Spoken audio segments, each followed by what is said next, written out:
I'm here today on Mr. Devontae Bulock. He was the gentleman that was sent over to take a drug test yesterday, and he's returned to court. Bullock.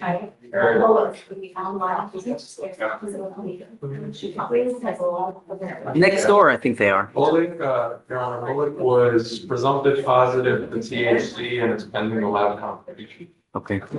And he's here in the back of the court. And he did disclose to us that he had utilized THC recently. Mr. Bullock. You now stand charged with another burglary of a motor vehicle.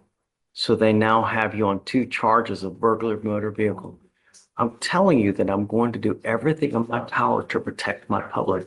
I don't care how old you are. I don't care how young you are. You go out there, you start acting a fool. It's not going to go well for you. Do you understand? I just set someone's bond now at nearly $30,000 because they're out there running amok. Don't do it. I'm going to test you 50 days from today. If I find that you continue to use, it's not going to go well for you. Do you understand? We need to do probable cause on the new B&B because we haven't done it. So do you mind? On the new case, Is that failure to ID? no. So there is a failure to ID. There's one BMV, and I guess later on in the day goes out and allegedly has another BMV. Okay. On April 7th, 2025, law enforcement officers were dispatched to a burglary call in Harris County, Texas, and met with the complaining witness, who stated that around 6 a.m. he heard his car alarm going off and observed 2 males wearing all black making entry into his vehicle.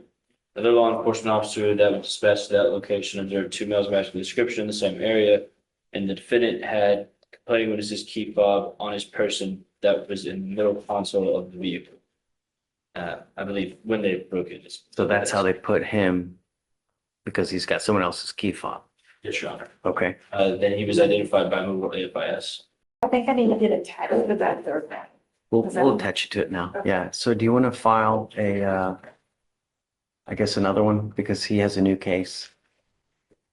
Your Honor, The one in Fort 16? Yeah. Or I guess we need to get it over here. You want to do a transfer? Okay. Yeah. You I want to. don't know what I was gonna say. On mine, it was still showing. Yes. I don't want you out in the middle of the night.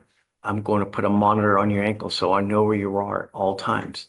I don't want you to have any contact with the complaining witnesses in this case, and I don't want you to go anywhere where they live. You pick up a 4th case, I'm going to go haywire. Do you understand? What are you doing with yourself these days? Nah, I'm gonna finish school and I'll think about joining the military. Not while you have all these cases open. Did you not get enough sleep last night? Not really.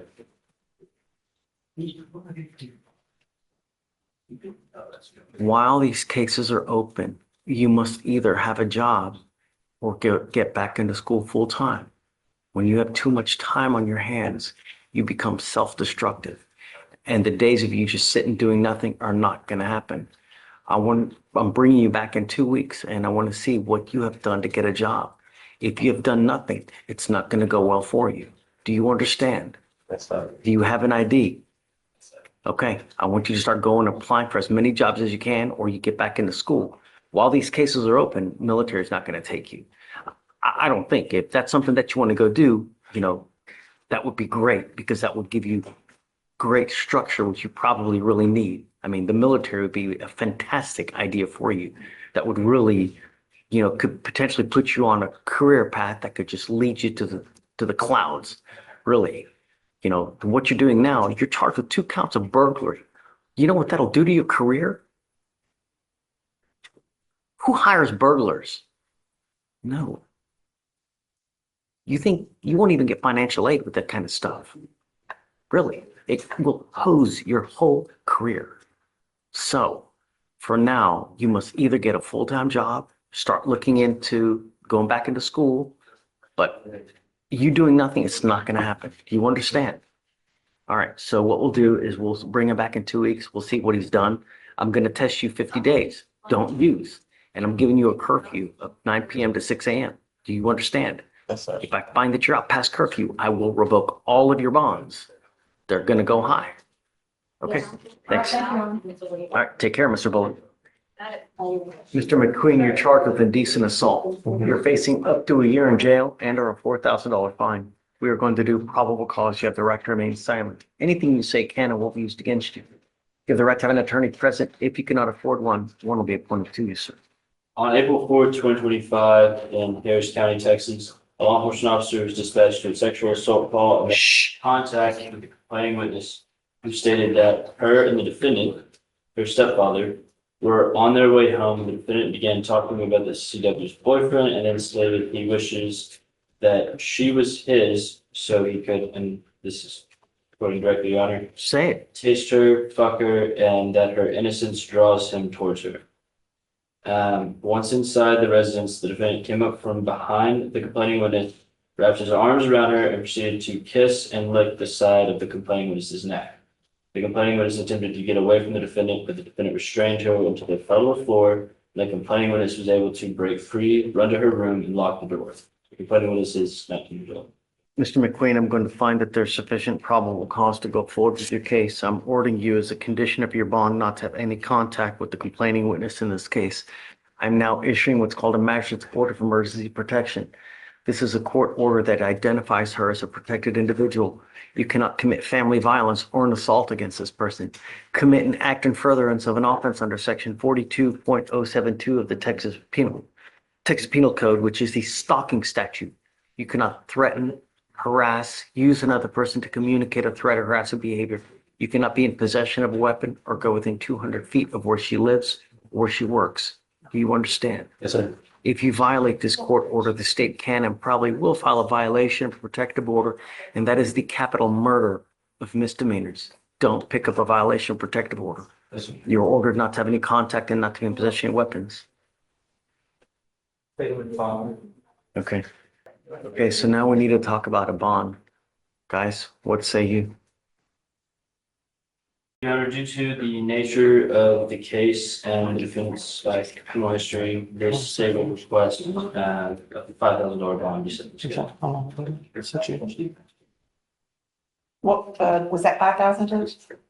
5,000 is fine, Judge. Okay, I'm gonna set your bond per agreement of the parties at $5,000. Do you have a bonding company here now? We do. Okay, I'll allow you to walk out with your bonding company. Do not pick up any new cases. Do not.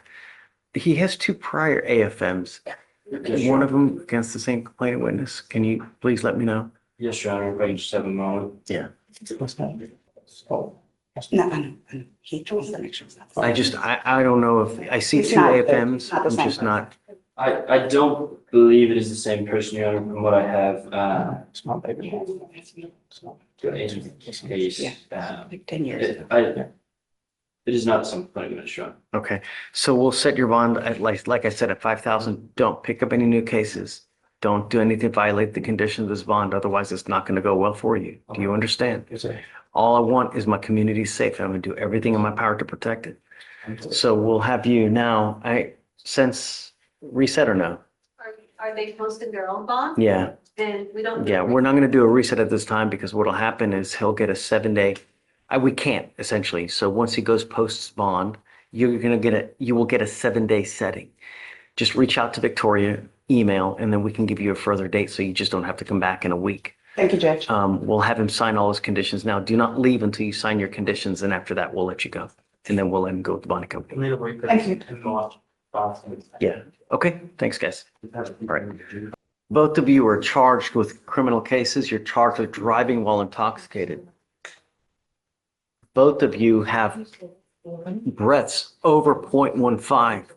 That makes it now a Class A misdemeanor. You are facing a year in jail and or a $4,000 fine. Both of you have negotiated plea bargain agreements for essentially slaps on the wrist. After today, each of you will be facing 90 days in jail for any other DWIs that you pick up. And I will tell you now, if you're ever in a car, you get pulled over, first thing officers do is they look at your record. If they see that you have prior DWIs and they go up to your window and they smell alcohol or dope, it's probably not going to go well for either of you.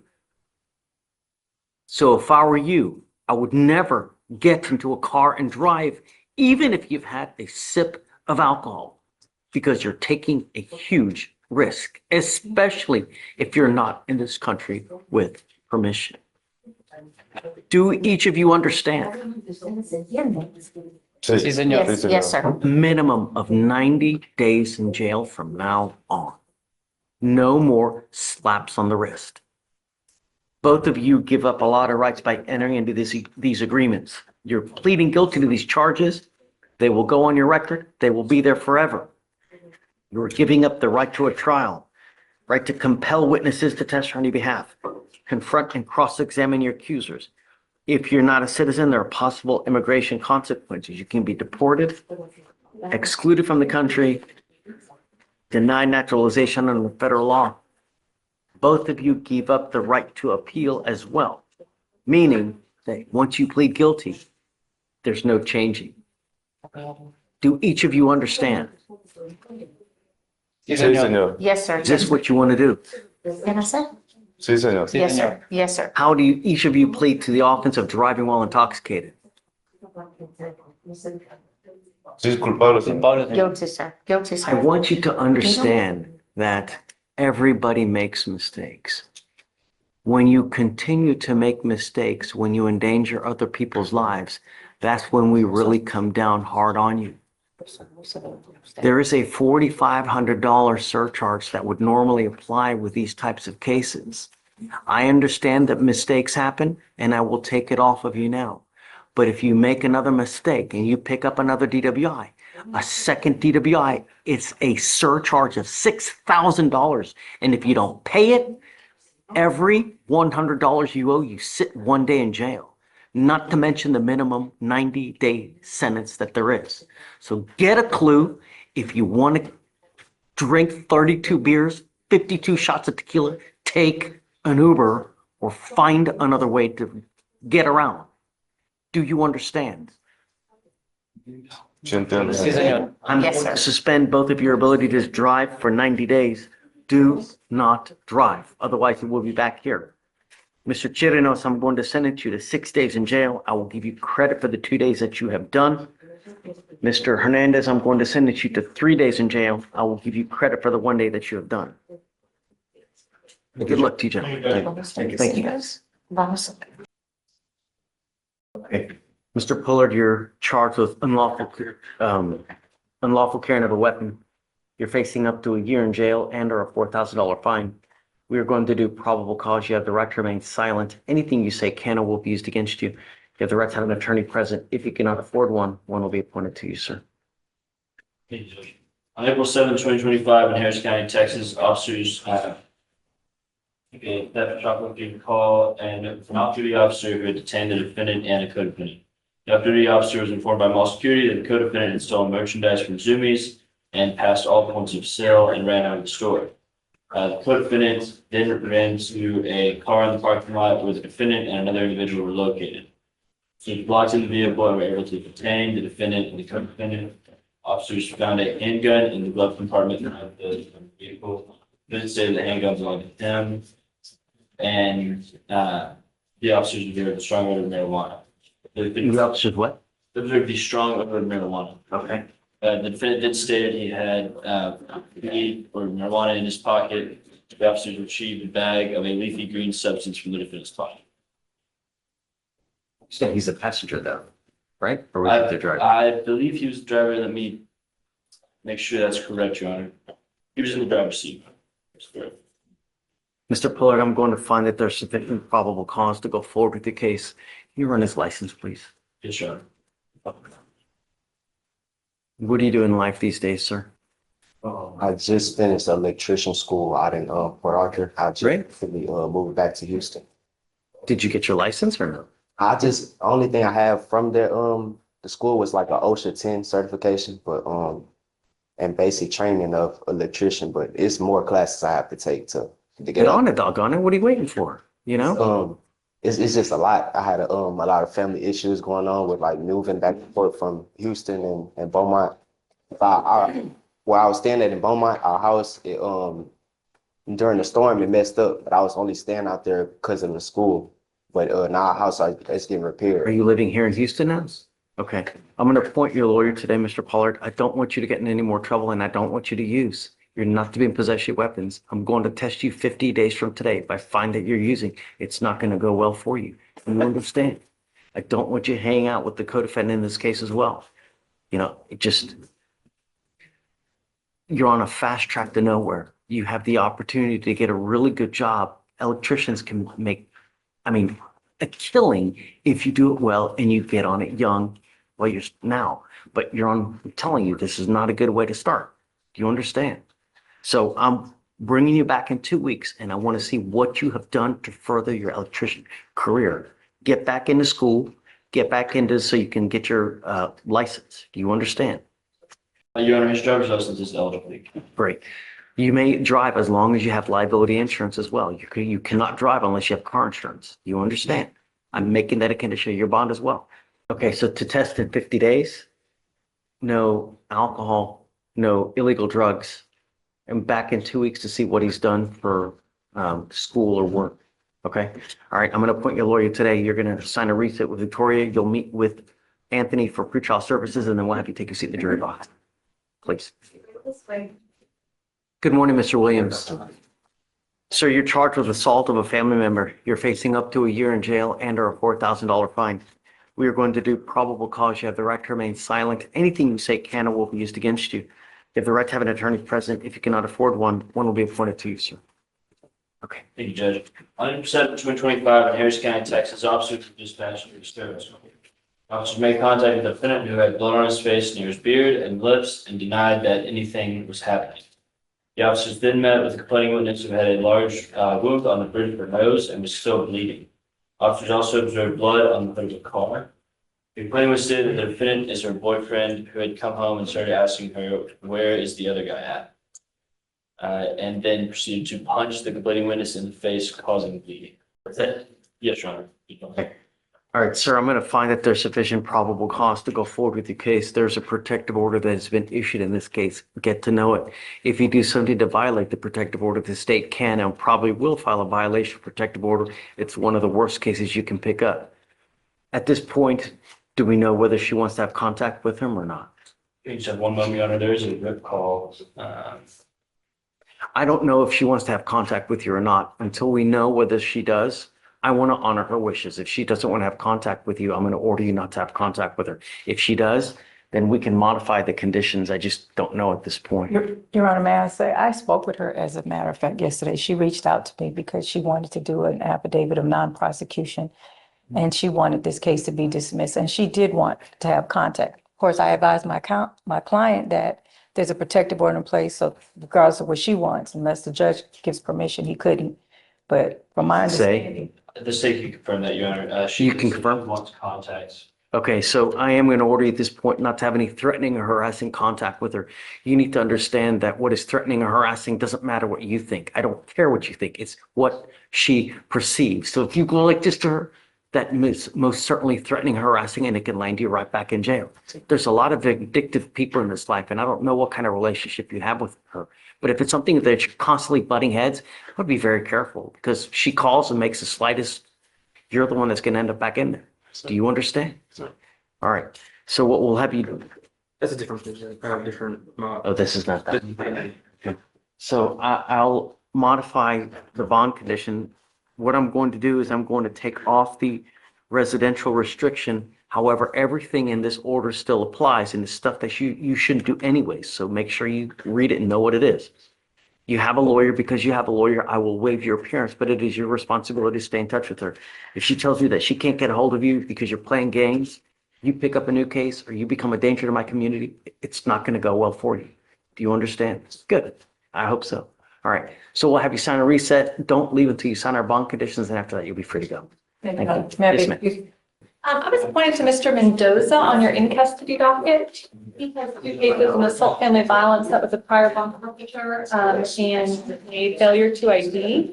I was appointed this morning on those cases and we have filed bail orders. Okay. On the older, we're requesting PR bond, sir. On the old assault, family violence, he did let me know, he was in communication with his attorney and the his appearances were being waived over an ERD court. I do show a reset from July 1st saying he doesn't need to appear and setting it for July 3rd, where he does need to appear, and his signatures are not on it. And he said he did not know.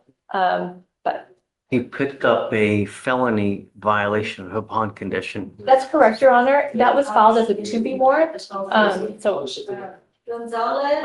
I don't know anything about the cases and I haven't spoken to him in a very long time. Does he speak English? he does, yes, sir. Great. I'm gonna have them, is he they're bringing him up? He has not made bond on the felony case, so. That's correct. Good morning, Mr. Mendoza. One second. Sir, you're charged with 2 cases with us. You were charged with assault of a family member.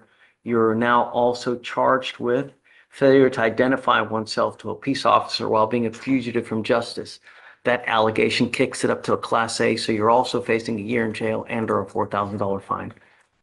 This case the assault is a year old. I have no idea what is going on with it, so I'm gonna have you refresh my memory real quick. What happened, please? On the AFM? Please. On all 3.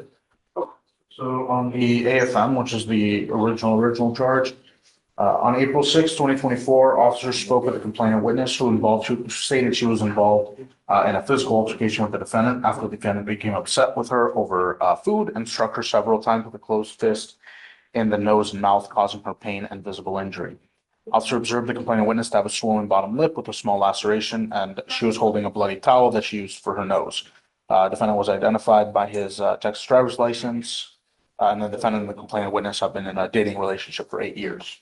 So that's the oldest AFM. Do you want me to do the felony? Yeah. Okay. What? So on the felony, on June 4th, 2024, officer responded to a disturbance call and spoke with the complaining witness. Complaining witness stated the husband threw her on the wall after she called his mom to complain of his behavior. Complaining witness said she had a protective. Shh. I didn't hear any of that. Okay. Officer, on June 4th, 2024, officer responded to a disturbance call and spoke with the complaining witness. Complaining witness stated that her husband threw her against the wall after she called his mom to complain of his behavior. And then she stated that she had a protective order against the defendant. And then the failed to ID. On April 11th, 2025, officer dispatched to an unknown disturbance call for service. Officers arrived on scene, knocked on the door. Officers observed a male come to the door, but quickly move out of the way, not wanting to answer the door. Officers observed the defendant walking out of the door, stating that he was only having a verbal argument with his wife. So Officers- now a new fight and that's what brings the cops to the house? I believe so. Officer spoke to the female on scene. Officer stated the female was not answering questions due to not wanting to get the defendant in trouble. Officer observed the name and date of birth the defendant provided to officers were not coming through a TCIC search.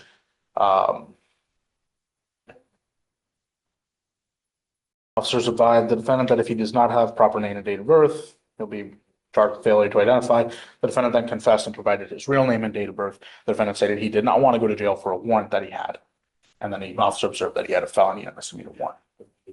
The reason you speak English, right? Yes, sir. The reason I'm trying to figure what's going on is because she's asking me to give you a PR bond, but Yeah. we've given you bond after bond after bond. You've been in flight status for about nearly a year. And now when the cops come to try to talk to you, you try to evade again. You know what I mean? Are we just going to continue to give you chance after chance? You continue to you just don't give a shice about bond conditions, man. Really?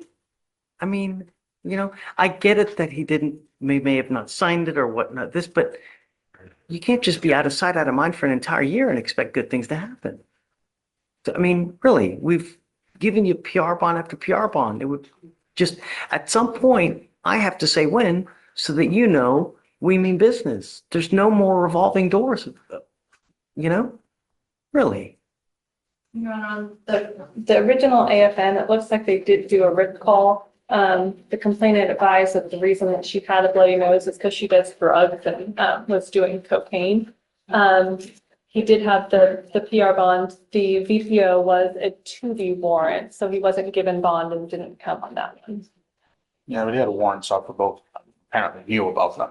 So I'm Well, not. it didn't say that he knew about the felony warrant, Well, I don't know, Yeah, but warrant out. but you can't make believe that he knew.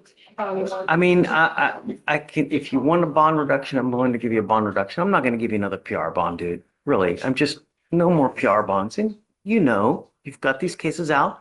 Just, you can't out of sight, out of mind. And the only reason you're here now is because you got into another damn argument.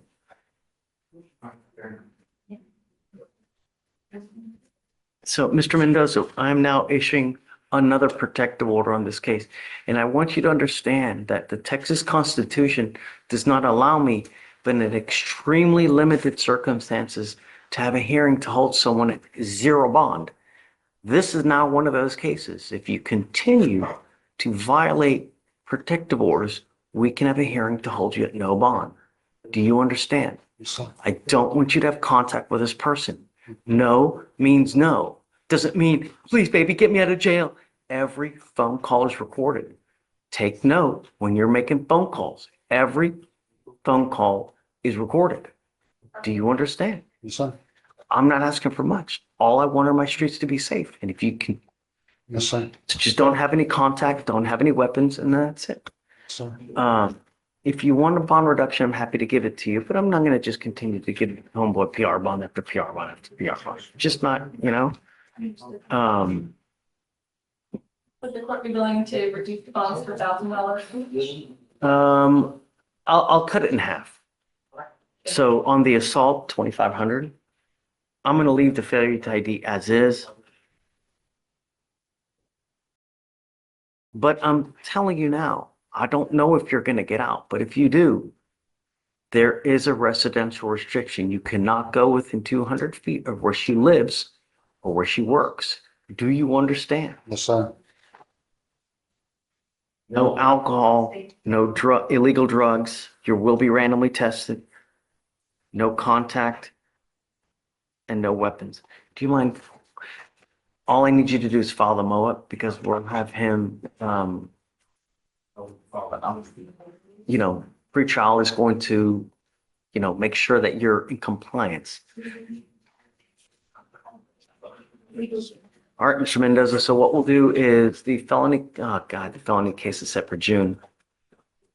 So what we'll do is, I don't like to set the people for more than 30 days, so you just don't get forgotten about. Well, we can set you for 30 days, come back, and then, go from there. Okay? All right. Yes, ma'am. Thanks. Are you doing a plea? No, this is an arraignment, but I also have a plea. Santibanez? Is an arraignment.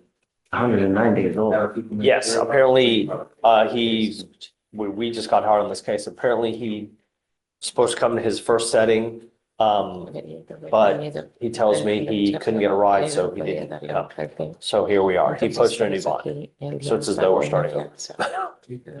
So I just need to look at the discovery and then we'll go from there, Judge. It's a .076 expired. Mr. Santibanez, you are charged with driving while intoxicated. You are facing up to 6 months in jail and or a $2,000 fine.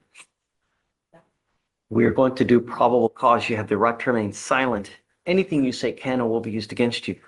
You have the right to have an attorney present. If you cannot afford one will be appointed to you. Judge, on December 27, 2024, a law enforcement officer was dispatched to Clear Street and Allenville Road to back up an officer on a traffic stop. Law enforcement officer had stopped the defendant's motor vehicle for expired registration and loud noise and vibration. The law enforcement officer made contact with the defendant, the driver, and the law enforcement officer observed the defendant spraying cologne over his body several times. He also observed the odor of an alcoholic beverage, red watery eyes, slurred speech, and the defendant stated that he was drinking alcohol at an unspecified time with some friends at a trailer park. The defendant's girlfriend requested they meet, which is why he was crying. The defendant consumed 3 bottles of 12-ounce Modelo beer approximately 1 hour prior to the law enforcement officer contact. Steroid spray test was administered, and the officer observed 4 of 6 on the HGN, 4 to 8 on the walking turn, 4 to 4 on one leg stand. And while administering the HGN, the defendant had a distinct side-to-side sway. You say side-to-side sway? Correct, Your Honor. Okay. During the walking turn, the defendant used his arms for balance for the entire test and hopped to maintain balance for approximately 2 seconds. The defendant consented to a breath test and to .076 and .073. Okay, Mr. Santibanez, I'm going to find that there's sufficient probable cause to go forward with your case. Any prior to DWIs? Does he have a license? It is not, Your Honor. No prior DWIs and his license is still. Okay, as long as you have a valid Texas driver license and liability insurance in your name, you may continue to drive. I am ordering you not to consume alcohol, illegal drugs, unprescribed controlled medication. I'm going to randomly test you. If I find that you're using alcohol or illegal drugs, it will not go well for you. I will put you in jail. I don't know what your immigration status is, but if you're not in this country with permission and you go to jail and immigration finds you, they can put an immigration detainer on you and you will be stuck like Chuck in there until this case is over with and then you get shipped off to immigration. Do you understand? Yes. So your case is now 109 days old. We don't set cases very long after for trial, so get ready. Do you understand? Okay. Yes. I'll have you sign a recess with Victoria. After that, we'll have you meet with Pritchall and then you're good to go. Hey, good morning. That pre-counsel on your docket again. We worked out a 4-year deferred upstairs. And he's applying for Interstate Compact. They pushed us to Monday to get the supporting documentation. Judge, I talked to Mr. Jurisic by email yesterday, and he's made a time served offer on the DWI here. I wanted to see if that's something the court's willing to accept, but that time It's a served. first, right? It is a first. I'm okay with that. That offer is dependent on him entering the plea on the deferred. So if we'll push to Monday, he's got a plea on the deferred to get he hasn't pled on the deferred because we pushed to Monday so he can apply for Interstate Compact.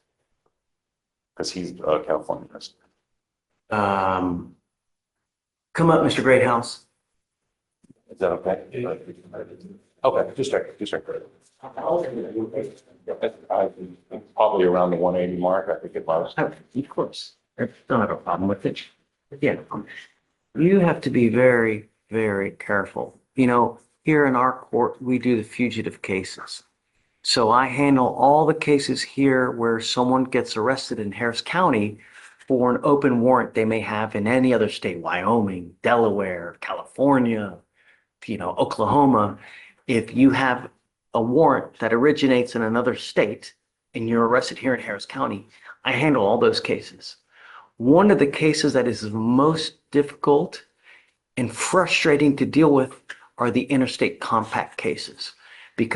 And she's shaking her head over there because it really is. She's our fugitive prosecutor. Because if you do something to violate conditions where they have to issue an Interstate Compact warrant and you end up in jail, you will sit there for months on end waiting for anything to resolve, waiting for the Interstate Compact people to do whatever they need to do to resolve cases. So if you are getting on this deferred upstairs, which is a very serious deferred, right?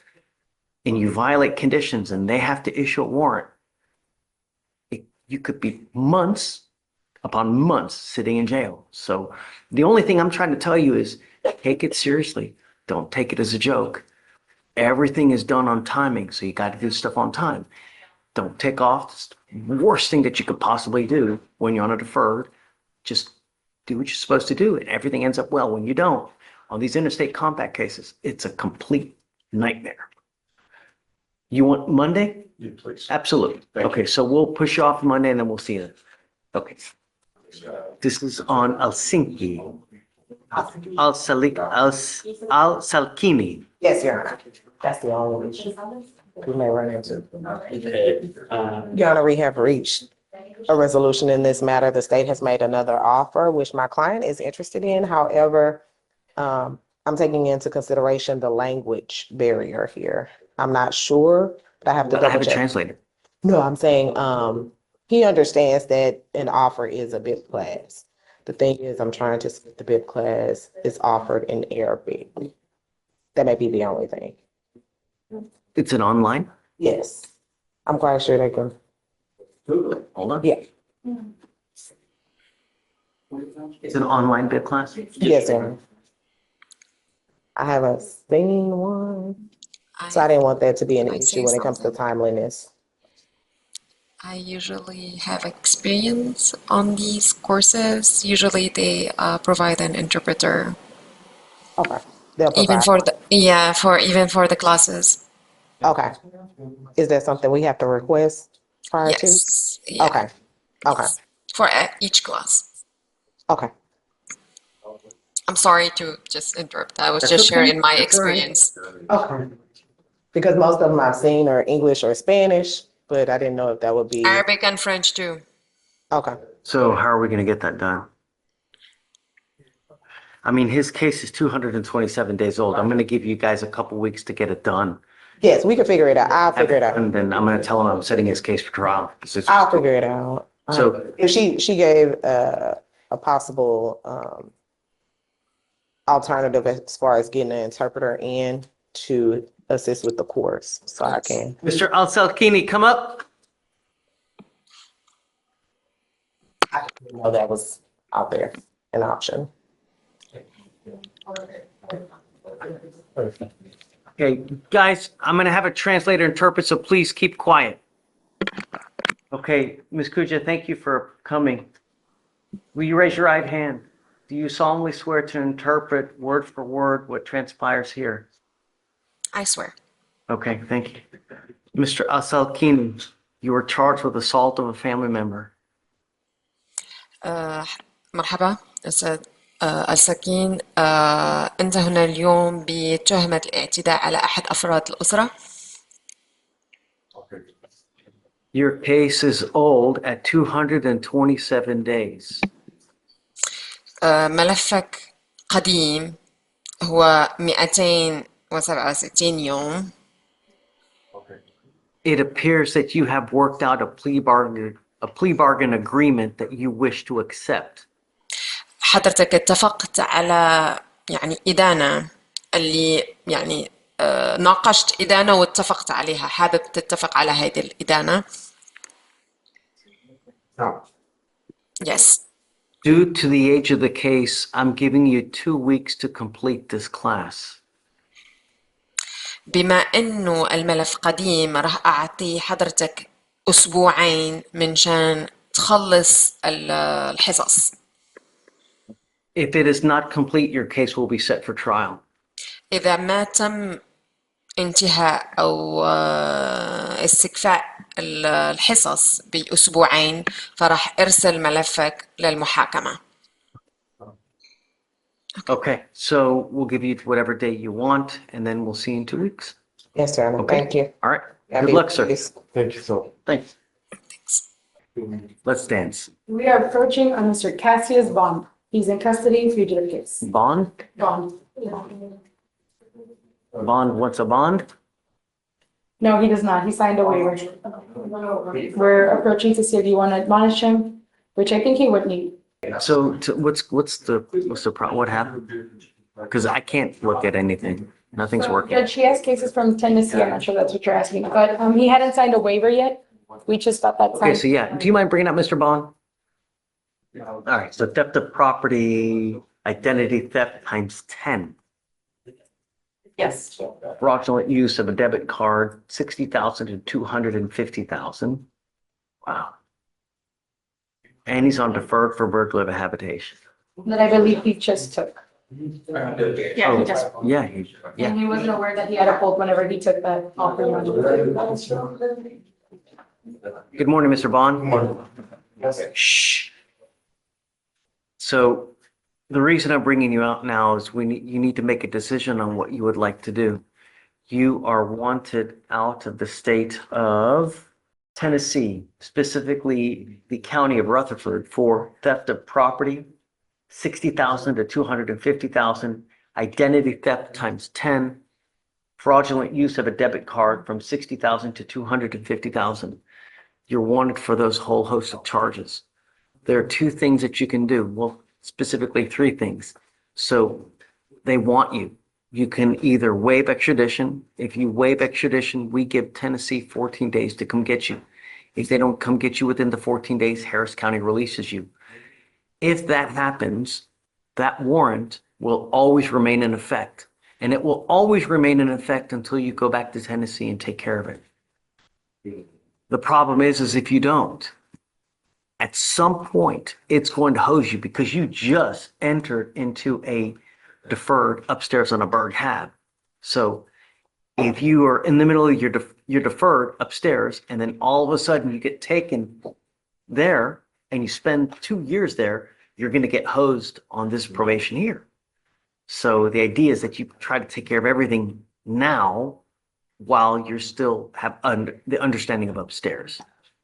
Do you understand? Yes, sir. The other thing that you can do is you're going to request a bond, but I don't know if I'm going to give you a bond.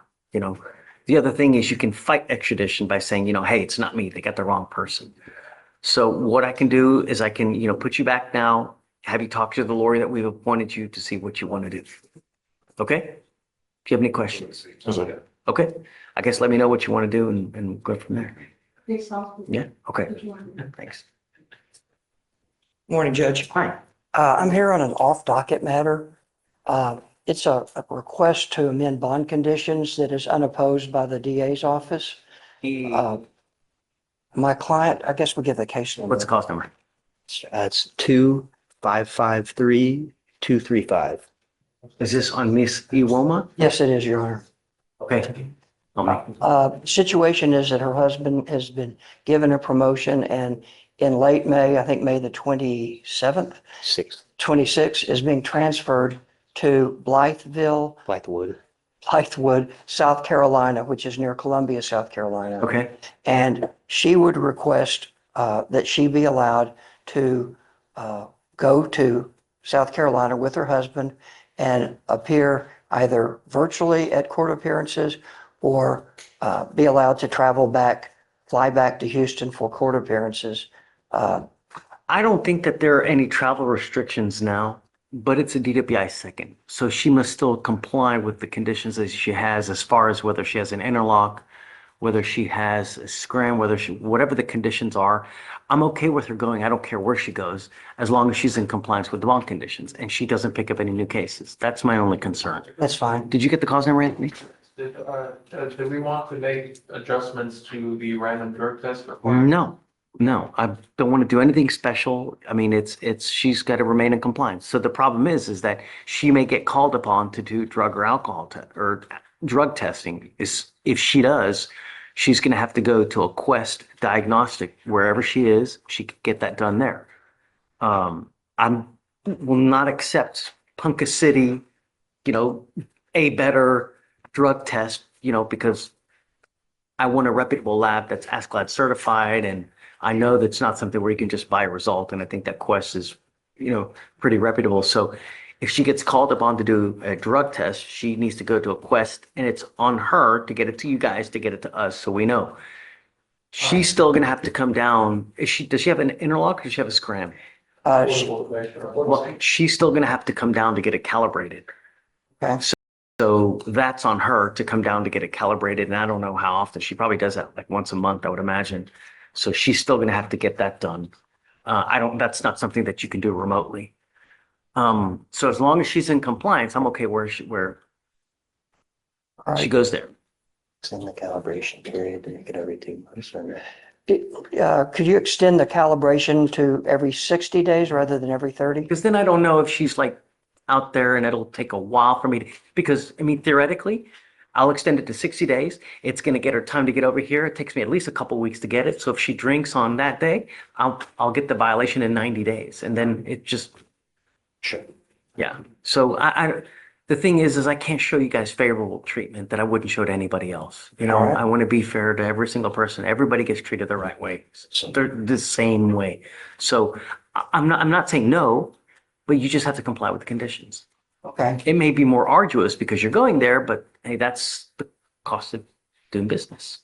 Can she, when her court's appearance is set, she needs to, I'm sorry? Your appearance is waived. Oh, okay, perfect. We waive everybody's appearance. As long as you're in compliance, we may never even see you.